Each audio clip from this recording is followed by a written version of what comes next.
যুক্তরাষ্ট্র যদি হয় দুমুখ সাপ, তবে বেনিয়ামিন নেতানিয়াহুর দোকান কাটা। ধর্মের কল বাতাসেই নড়ছে। ইসরায়েল ইরান চলমান সংঘাতে ইরানই এখন পর্যন্ত জয়ীর আসনে। নেতানিয়াহু প্রশাসনের আর কোনো ৯-৬ মানবে না ইরান। ইসরায়েলের বিরুদ্ধে অভিযানের প্রশংসা করে ইরানের সর্বোচ্চ নেতা বলেছেন, এক মুহূর্তের জন্য থামা যাবে না। ইরানের ইসলামী বিপ্লবের নেতা আয়াতুল্লাহ আলী খামেনি দেশটির সশস্ত্র বাহিনীকে ইসরায়েলে অপারেশন ট্রু প্রমিস পরিচালনার জন্য প্রশংসায় ভাসিয়েছেন। তার মতে এই ঘটনা ইসলামী জাতির মাঝে গৌরবের অনুভূতি তৈরি করেছে। আয়াতুল্লাহ খামেনি জানিয়েছেন, ইরানের সশস্ত্র বাহিনী শক্তি ও দৃঢ়তার ক্ষেত্রে নিজেদের অবস্থান এবং গোটা ইরানি জাতির প্রশংসনীয় ভাবমর্যাদা গোটা বিশ্বের সামনে তুলে ধরেছে।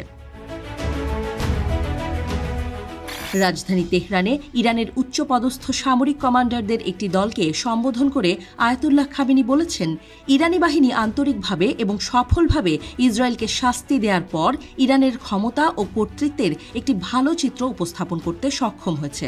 এই সময়ে তিনি সাম্প্রতিক কয়েকটি ঘটনায় সশস্ত্র বাহিনীর সাফল্যের প্রশংসা করেন এবং তাদের প্রচেষ্টার জন্য ধন্যবাদ জানান।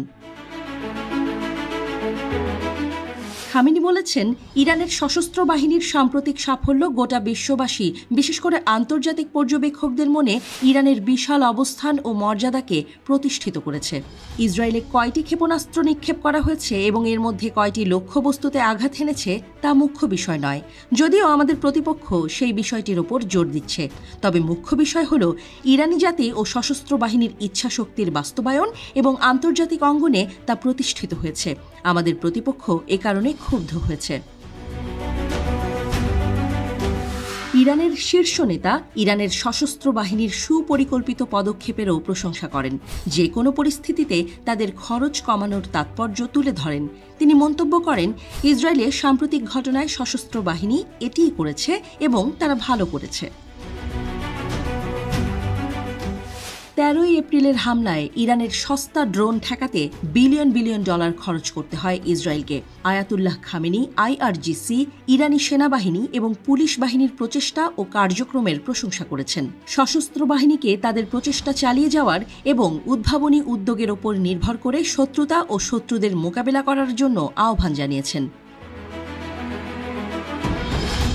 শত্রুদের মোকাবিলা করার জন্য উদ্ভাবন এবং নবপ্রযুক্তি ব্যবহারের ধারা অব্যাহত রাখার উপর গুরুত্ব আরোপ করে বলেন, এক্ষেত্রে এক মুহূর্তের জন্য থামা যাবে না, কারণ থেমে যাওয়া মানে পেছনে যাওয়া। কাজেই অস্ত্র, কৌশল ও পদ্ধতি এবং শত্রুদের প্রক্রিয়াগুলো চেনা জানার ক্ষেত্রে উদ্ভাবনী শক্তি ব্যবহারকে সবসময়ই কর্মসূচিতে রাখতে হবে।